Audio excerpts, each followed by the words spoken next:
Welcome, everybody, to Blerdlines News. This is your man, Cam. With me is... It's the professor, the educator, the eliminator. And we're real quick. We wanted to hop in real quick to talk about Star Wars: The Acolyte. So, surprise! So word has come down that it did not get renewed for a second season. And I, for one, am a little sad. There's a lot of jobs that go away, which is really whack. You know, there's a lot of dope artists, crew people, and actors, everyone that puts the show together. That's the first thing that I thought when I saw that announcement. Yes. And so, but that should need to go. Because that just wasn't good. Yeah, I haven't said all that. It just wasn't good. And I think it's one of those things where I laugh because there's a petition to save it and blah, blah, blah, blah. And they're like, oh, there's hundreds of signatures. I was like, hundreds? Usually when you announce a petition, you start with, it's already got thousands of signatures. Exactly. That gives other people who are thinking about it a little hope. But hundreds? Hundreds means but also it just puts Disney in another lurch because here you now have, what was the last Star Wars thing that came out? Was it Ahsoka? It was Ahsoka. Yeah, and that was pretty lackluster. I enjoyed it for what it was, but it was very lukewarm. Yeah, good, very lukewarm. There's parts of it that were good, but a lot of it just wasn't that great. And then you had this one that definitely wasn't that good. And I laugh because the people that defend it, and I would say the same thing. We talk all the time. Hey, can we get a non-Skywalker situation? Cool, we get it, and then we get this, and we're like, cool. It's like minorities in space, awesome. But then we still get weak writing. We get horrible ties to the lore. We get, just kind of stuff all over the place. There's some bright spots, the episode 5 with all the lightsaber battle. Yeah. Last episode is actually pretty interesting. But I was like, but in general, it's like and it sucks too because it goes back to the racist Star Wars fans. See, this is what happens when you have all minorities and women doing it. And yeah, that was the whole thing. Is it's a big catch-22 because I was holding out to hear if it would get canceled or renewed. How would Disney react to this? Because this thing has been controversial from the start, even from when they start airing the trailers. People have been dumping on it. Those, to use a phrase that's often spoken, those toxic Star Wars fans. And so when I saw that they decided not to renew it, I wasn't surprised because of all the things you just said, but it was kind of like, really, Disney, you're going to do that? You're going to let them win like that? And I get it. It's a big catch-22 because the show is not good. Removing the Star Wars aspect of it, it is a poorly written narrative, period. It's poorly executed. It's poorly written. And that I would have said that if it was a Star Trek show or if it were any other, because of the way that they approach telling this story. 100%. And I think also, it's also super expensive. So if you're doing a super expensive show that's not good, you got to cut that shit out. And that's really what it comes down to. It comes back to dollars and cents. Bottom line. If anything, they did establish some interesting characters. Like the Stranger is actually super interesting. They even dropped in Plagueis, and towards the end of the season as a kind of just a mention. So it's like, I think the world of High Republic, whatever I think about it, is worth exploring, but they just have to do a better job of delivering because this was not it. And I think they try to do the thing where they highlight their diversity and their who's putting the show on. It's a showrunner from and creator of Russian Doll, which is actually really good if you haven't seen it before. First season with Leslie Hetland. Yeah, Russian Doll first season is really, really good, smart, interesting, something new. But I think, again, this goes back to when a show creator takes an existing IP and just doesn't understand the IP. Any person can hop into the sandbox. You got to, immerse yourself into it, and then you can put your own spin on it. The Last Jedi is a great example where, he actually did immerse himself in the IP and went a little too deep, but at the very least, he knew what he was doing when he did some of the stuff. Now, whether you agree with it or not, it's on you. But I think in this case, it was more like they took the clip notes of what was already established, and then on top of that, you're actually free from because this is what 1,000 years before Skywalker, so you're free to act. 1,000, but then they kept tying in things from a couple hundred years before because I think initially they were going to try to go for 1,000 years before the Galactic Republic, but somewhere along that process, I can only imagine that whatever executive is convinced that the Skywalker or proximity to it saga is the only thing that will sell, talk them into bringing this closer to the Phantom Menace, because they kept mentioning ties to the Phantom Menace, and I'm like, why would there be any ties this early to the Phantom Menace? I mean, other than the fact that that lineage of the Sith Lords would have been continuing to build at that point. So, she, to her credit, she apparently was very familiar. She mentioned Darth Traya, and the only way you would know Darth Traya is if you played Star Wars Knights of the Old Republic 2, because that was the main antagonist of that story. She mentioned a lot of things that shows that at the very least she has some knowledge of the expanded lore pre-Disney. And I think that's a part that was interesting, because so I'm looking at the budgets for all the shows, right? So to give context of the price, so Mando season 1 was 100 mils, season 2 was 120, season 3 was 120. Book of Boba, how shitty that was, 105. Kenobi was 90. Andor was 250, and 250 million episode. No, whole budget. Oh, the whole budget. I was about to say that's insane. And then Ahsoka was 100, and then Acolyte in comparison is 180. But it didn't look like that. And that was the other part of it, is the visual execution was terrible. In addition to the narrative execution and the way things played out and how things were built to, or how stakes were, after that episode where all those characters died, they had the Leslie Helen was doing all these interviews, and that was the thing. She had to explain so much stuff all the time. That in and of itself shows you that the writing was very, very weak on an objective level. Because if you have to explain all these things after the fact, then that means that the writing didn't speak for itself. The narrative is not speaking for itself, and that was the problem. That was always the problem. But unfortunately, it did get cut. And, the only reason I said I didn't want it to go because I knew that a lot of people would lose their jobs. But also there's the fact that this, even if that isn't Disney's intention, this makes those assholes who are adamantly against, casting women or casting black people or casting, showing, the whole thing about the women and whether or not they were standing for queerness or lesbianism, that's one of those things that you really are pushing Star Wars towards something that it's never been, which, there, other than Han and Leia kissing each other in the pecs that, where then Anakin and Padme, there's never been any other hints of romance or sex or anything in Star Wars narrative design.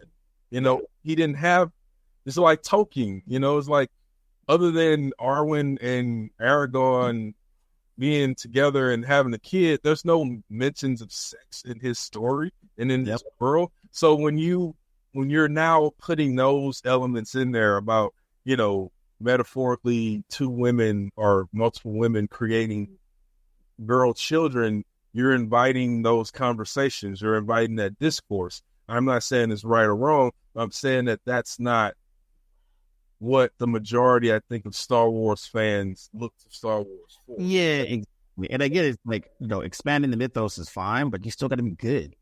I think that's my thing. You still got to be good.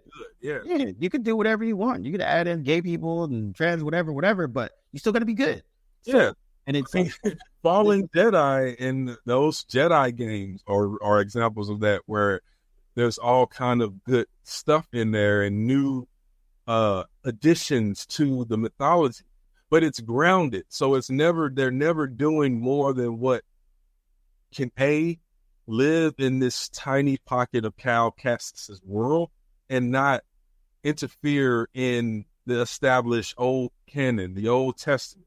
Yep. That's what needs to happen. They need to start establishing parameters. So okay, if what's the Bible? Exactly. If you come in and you're going to do High Republic storytelling, you cannot pluck Plagueis from his era and put him in this era to serve your plot. No, that's not how this works. Well, and it's interesting because the way the comics are for Star Wars once Disney got them. So what they do is they have their team of writers that write whatever book, blah blah blah, but they still consult with Lucas's the Lucas team that holds the IP. So and no, it's not Lucas anymore, but it's still their whatever. So they'll still talk to Lucasfilms and be like, okay, we have a Darth Vader book. This is what's going to happen in it. We have a character called Dr. Aphra. She is basically a lesbian Han Solo, but she's evil. And they're like, oh, shit, that's kind of cool. Run with it. Because it fits within their narrative. And so I think that the parts that Acolyte could have gotten better on, besides just stronger writing, is just being like, okay, this is High Republic. This is our first introduction to the regular public of what High Republic is. And you don't establish that because it's been going on for about 6 years, I want to say, in the background. So there's a bunch of comic books, there's a bunch of novels, some kid stories. Yeah, it's been mostly that. So your average person that doesn't read anything, this is their first introduction to the High Republic. So on one end, hey, cool, Sith-led thing, kind of interesting, awesome. But on the other end, you don't establish your actual parameters. And like you said, like if I'm world, what is what is it? Why is it different from the era of the Galactic Republic, from the era of the Galactic Empire? Those things fans understand and they know. So you got Jedi that are dressed in a different way, and the lightsaber hilts look different. They're all these things, and they don't tell you why. But they don't tell you why. They don't tell you what's none of the. They don't establish anything. And it's interesting because I might actually watch it again. I sporadically watched it. I didn't finish the whole thing. I might actually watch it with my girlfriend who doesn't watch anything Star Wars. It's not, and it's more just because it just never interests her. But this might be the interesting one to see her take on it when she watches it cold, like she has nothing. Yeah. And it'd be interesting to see how she reacts to it, because I think then I can kind of see maybe they were trying to do a whole, we're making Star Wars for people that don't like Star Wars type of thing, which can work. But you still gotta follow the rules of creating. Yeah, you gotta follow the rules of storytelling. It's like Todd Phillips and his effort to make, that's Todd Phillips, right? The Joker. Oh yeah, Todd Phillips still, yeah. Yeah. He and Joaquin Phoenix like to reiterate for people listening that, oh, this is not gonna be the Joker that you know from the Batman. And I'm like, okay, fair enough. Then create your own character. Don't take that character and make it into something that it's, and not to even say that making it into something that is not. Don't take that character that people have enjoyed seeing this way and then tell us, no, don't think about it in that way. You're wrong for assuming that he exists in the same world as Batman, even though he encounters Bruce Wayne and all of it. So I'm like, it's such a weird thing, because and honestly, it's Elseworlds, Elseworlds is a cool thing within DC where they allow people to just do things that hey, I want to do Batman in Japan and make it a samurai or some crazy shit like that. Yeah. And then they're like, and then what DC does is like, cool, put it go in do that. Yeah, you have your own world, play your own, and I think that's good with the Joker situation. Yeah. But you're right. I think there's too much of the this is my fresh take on this character, and because it's coming from a place of pretension. Yeah, it's trying to say, and especially coming out of the mouth of Joaquin Phoenix, who has this aura of the method actor. actor and like all that Academy Award. It's trying to distance itself from comic books and from that genre. But my point is, if you don't want to be associated with it, don't use the characters from it. Yeah. You can tell that story and it not be called Joker. Yep. Exactly. You could tell that same story, same aesthetic, same everything, and not have him be called Joker. He could still be called Arthur Fleck. Yep. He could still dress like a mimer or a clown or whatever. But don't call him Joker. If you don't want any association with Batman or that comic legacy, then don't insult the audience at the same time or try to make it seem like you're doing something so intelligent with a character that is born through pulp. Yeah, and I think that's the problem. It's the insulting of the audience member, right? It's just like, you think we're stupid, and they're like, yes, we do. Yeah, you do think you're stupid because you like Batman. Like, okay, yep, but exactly. I like Batman, but you're trying to make something serious out of that story. Now, who's the bigger fool? Yep, exactly. And I think that's the part. So getting back to Acolyte, it's that same thing where it's like, we said it on this podcast multiple, like, yo, give us a Sith story. Cool. And we're like, oh, this is a Sith story? Awesome. And then we watch it, we're like, ugh. Yeah, it's just lazy. It was I think it was super lazy. Like you said, going back to budget, right? It had a fat budget and you could not tell. Like, that's something that was like, Andor had a fat budget and you could tell. They used Carrie-Ann Moss in that show, and they literally used her as a plot device. No, make no sense. As a plot device. Yeah. They killed her in the very first moment. And the whole twin thing, same actor playing, left is done like they do it in House of the Dragon, where either those characters are not on screen together, in the case of the two Lannister twins, or there's some dramatic incident where the fact that they're twins becomes a part of the wheels that are turning in the story. You know, like with the Eric and Eric or whatever. Yeah, no, that's a good point. All of them I've seen it. When Tom Hardy played the two British twins. It was and that was pretty well done because they did a good split screen where both of them in scene, and like they had and to Tom Hardy's credit, who everyone forget, like, you know, he's a really good character actor. Like, he does his thing, and so he really made the twins feel drastically different. Yeah. Or another example is The Prestige. Oh, that's another one. Yeah, very good. Christian Bale, and that. So unless it's done like that, it doesn't. It comes off as just lazy. Like, you have Amanda Stenberg, who is a really good young upcoming performer, but you're not giving her anything to work with. Yeah. That doesn't feel, there's no emotion there. I don't care about these twins because you created such a distance between the audience and the characters themselves so that you don't give a crap about them. They were born out of something special, like they're prophet babies almost, like, you know, miracle babies and things like that. So they don't come off as interesting at all from the very beginning. They just come off as plot devices. That's how all the characters were. They were just plot devices. Yeah, and I think that's the part that just got me more annoyed because I'm like, I see what you're doing. It's like, it'd be different if it was just like, oh, I didn't see that coming. But instead, it's like, no. It's literally, I see what you're doing. We all can see it. No one is surprised about this. Yeah, but they think it is. Like, you know, again, Leslie Helen's raving about having killed main characters. Like, you're not doing nothing that hasn't been done in the last 15 years in television. Right. You're not breaking new ground just because it's Star Wars. And what of their deaths? What did they lead to, and what was at stake for those characters dying? The only thing you did was waste the talent of a very talented Daphne King. Yep.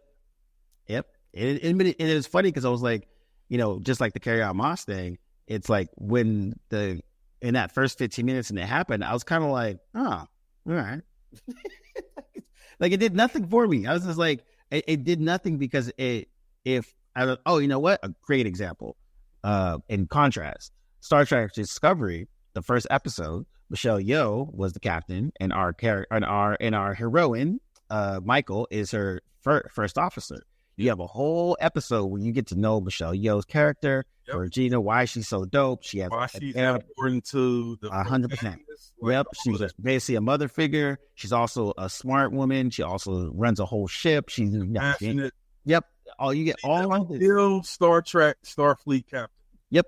And so you can see and feel all of that for the whole episode.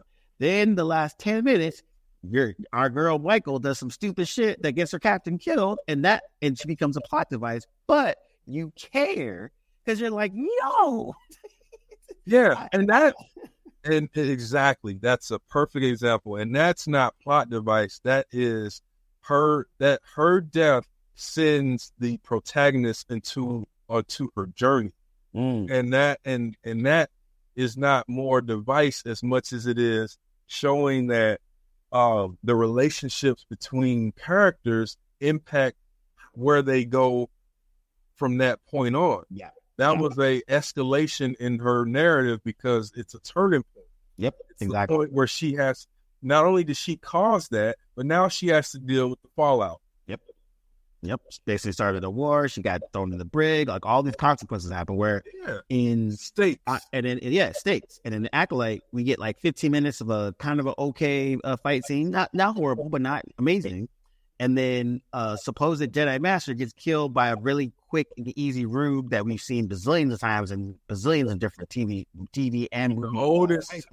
It was like it reminded me of that Geico commercial where they were like, it's like the oldest trick in the book, and they cut to the dude and he goes, "Look at over there," and the guy looks and he says, "Makest thou look?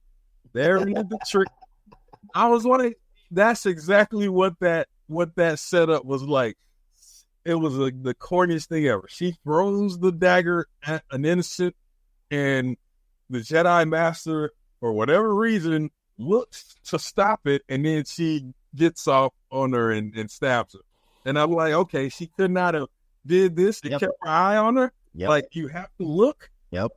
Exactly. Haven't we seen Jedis and Sith use the Force without look? Didn't Vader like literally just stand and like stuff just like start flying? Yo, he didn't do this and that. It like, yo, what? Like the first 10 minutes of that show already just made me like, what? What are we doing? It just makes you, because it's not even like we keep saying, it has zero to do with being Star Wars or any of the changes that they're making narratively. It has everything to do with just not making sense or being poorly written. And it's comedy because, so we use the example of Discovery, and Carrie-Anne Moss's character, again, is the whole episode, right? Whatever she's doing, we find out, oh, she's a big deal in the Jedi Council. She's a big deal because she trained XYZ. She's a big deal because her and Dude used to have a relationship together. Like, all these things we start to see about those characters, so we see why the characters. No. We don't see that. I was saying if we're told that. We're told see that. These are characters using lip flap to tell us instead of showing us these things. And this is the problem. Like, that whole episode was a lot of talking and not a lot of showing. And then going back to what you always talk about with one line dialogue, instead they use fucking like 30 minutes to tell us about this world without showing us. And it goes back to that old storytelling trick, show not tell. And the amount of exposition that was going on in those first two episodes is like, yo, dude. And to be fair, this happens on sci-fi fantasy as well. But at the same time, the amount of that they did it made it to the point that we really don't care about these characters. So when they finally reach their match later on, you're like, all right, like, that's cool. You just chopped off your main character. Like, another example from a better show, Game of Thrones. I was watching Game of Thrones in real time like everybody else. We were like 4 episodes in, maybe 5. Ned Stark gets freaking captured. He's up there on the chopping block. In my regular old brain, is like, oh man, I wonder how the hero's going to get out of this one. It's And then it's Sean Bean. yep, it's Sean Bean. He out there, he's been acting his ass off about Yeah, 6 he was Boromir, and I think that was the kind of funny thing is he was Boromir in Lord of the Rings. Yep. Boromir's death in that book, and then this movie. Yep. Exactly. And so then, so I'm watching it. And I'm like, okay, this is Ned Stark. I'm saying he on all the banners, he on all the promos. He's sitting on the throne. Yo, he's the sword, and so we like, okay, this is the dude. So then they come around, the executor comes around, bows his head. I'm like, okay, I wonder who's gonna come in and save our man's dead. And then all of a sudden, shoo. But and then the way that both in the book and in that scene is that it's Joffrey, right? It's Joffrey saying, starting off by saying, after he, and that's so again, we get into all that because I'm in that moment. Ned Stark not only gave up his honor, thinking that he would that it would be that Lannisters will honor their word, and that's a big deal for a man who his whole thing was honor. But then when Joffrey is like, my sweet Sansa wants me to let her father live, and my mother asked me to send him to the wall. Then he pauses and then he goes, but they have the soft hearts of women. As long as I'm the king, treason will never be allowed. So Hillary, bring me his head. And that's when you're like, whoa. Exactly. And you still waiting on that thing that always happens in American fiction where Robin Hood comes, someone saves the day, one of the homies comes through, stops it, and then we can keep rolling. Sword comes all the way down and yo, real talk. I was like, this is a different. I never watched any of the books. I didn't know anything was going on. All I knew is y'all killed the dude on the poster. What? It's a different story. I cannot not watch now. Exactly. No one was safe. Who is the hero? Who am I supposed to follow? Right? And no one is safe. And then they just continue with that trend for the whole show. Viper in the Mountain. Yeah, but Viper in the Mountain, those types of things. So every person, and I laughed because I was like, anytime you like a character, they're probably going to die. So don't like anyone. And that's kind of George R. R. Martin's thing. He doesn't want his reader or audience to feel safe or confident about any of the characters. And if you ever read those books, as you read, especially after you read that Ned Stark chapter, because after you read what happens to Ned Stark, because Ned Stark is a point of view character in that first book. So you're in his head for most of that book. And then when he gets off, it's through Arya's point of view. So you don't see his final thoughts. You don't have his final thoughts. It's you have Arya's thoughts. Yikes. Yeah. But so now that's two great examples of caring about characters and they get off. Then we go back to Acolyte. When these characters get killed, you're like, word? All right. Good choreography, man. Let me run that back. Yeah. The carnage doesn't matter because it's almost like a video game. Right? Yeah. Where do not care about these characters. The only thing you care about, and that's what I was explaining to some people who were trying to say, oh, well, that vindicates what we've been seeing. I'm like, no, that's great action. Whoever was the choreographer, and credit given where it's due to Manny Jacinto, because he killed it. And I would love to see him in future Star Wars stuff. I would love to see that character 100%. into 100%. his own story and told from that perspective of someone, either a dark, because he was not necessarily a Sith Lord. Yeah. He was more of a dark Jedi. And I think that's a better way to, and I think that's, if nothing else can be taken away from this debacle, is if they took his character out, let him go on his next, and whatever, let's go follow whatever happens, what do you need next? Like shift the narrative to him being the center of it. And again, going back to what's the difference between a light Jedi, a dark Jedi, and a gray Jedi? And that's something that has been in Jedi lore before, and not everyone's never explored. Yeah, and so this is fun. This would be interesting. Is he going to stay dark, or is he going to be more of a gray? Or is he going to be a Sith that's legit evil, and he's like, okay, I don't want to be him, but I definitely not want to be them. Because that's and again, that's what they were dancing around by trying to be clever with the dialogue. It's like, this guy is not a Sith Lord. not a Sith Lord. You know why? Because a Sith Lord would have murdered May. Facts. As soon as she betrayed him, or would have murdered Osha if she said no. Like that, Sith Lords are not nice at all in any way. They kill because they can. Yeah. And the greatest examples show you Vader and Palpatine. Like, look at them. Like those are Sith Lords. Even in the Clone Wars, when Darth Maul propped up his brother and it made him a mini Sith Lord, and we're just on something like, yo, now we gonna both of us are gonna jump freaking Dooku, and they got murked. But they almost got him, but almost. And Dooku is more of a Dark Jedi. Yeah, because Dooku never. That's why Dooku didn't have the yellow orange eyes like Anakin had when he went dark, or with like Palpatine, because Dooku never embraced that full tilt Sith Lord dark side. Like, he used what he needed to. That's why his Force lightning wasn't as powerful as Palpatine, because he never embraced it fully. But the point being is that there's so much lore to explore. But if it's stuff that hasn't been explored on screen, you got to work your way to it. Yeah. And someone said that Filoni saw that in the Acolyte and approved it. And I was like, nah, what I'm thinking is it was done, and whatever happened, he was just like, I'm not gonna, because if I start, then I ain't gonna stop. And we'll be doing a whole nother show. Yeah. So he's just like, approved.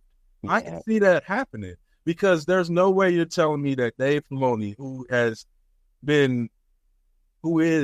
the person that has really helped Disney make sense of the Star Wars mythology and has reined it in, and all the best shows and stories that are not from George Lucas himself have come from Dave Filoni in this TV film era between Rebels, Clone Wars, what's the other one?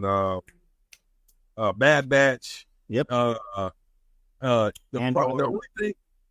Mandalorian. Yes. The only problem with Ahsoka is that it was too much of a sequel to Rebels. It was a Rebel sequel. It wasn't an Ahsoka story, and I think that was if they would have just made it a Ahsoka story, then we would have been fine. But because they made it a Rebels 2.5, it was kind of like, enjoyed it because of the characters. But it's to go find Ezra or stop Ron. It's like, Ahsoka, what else do you do with your time, baby? Like, what's exactly. Like, I get it. Ezra is great, and we want to have him back, and we hate. I mean, if you're in that world, you hate Thrawn. And you, from where I sit, Thrawn is a cool. Thrawn is a great character. He's one of my favorites. And on that evil note, we shall bid you adieu before the professor turns into another Darth Sith. Oh yeah, turn. No, But yeah, we wanted to hop in and talk about Acolyte. As you can say, even when we don't like something, we still see the pieces of it that could have been. And I'm curious to say, we'll say this: we're not like those Star Wars fans that celebrate this, because we see it from the bigger picture. In that there were a lot of people lost their jobs over this whole thing, and now have to go back into unemployment. So while I know there are Star Wars fans out there that are happy that this ain't coming back, just know that there are a lot of people that now have to figure out their life situation. Yeah, big facts. Big facts. So that, and it was such a huge production too. So there's a lot of jobs. A lot of jobs.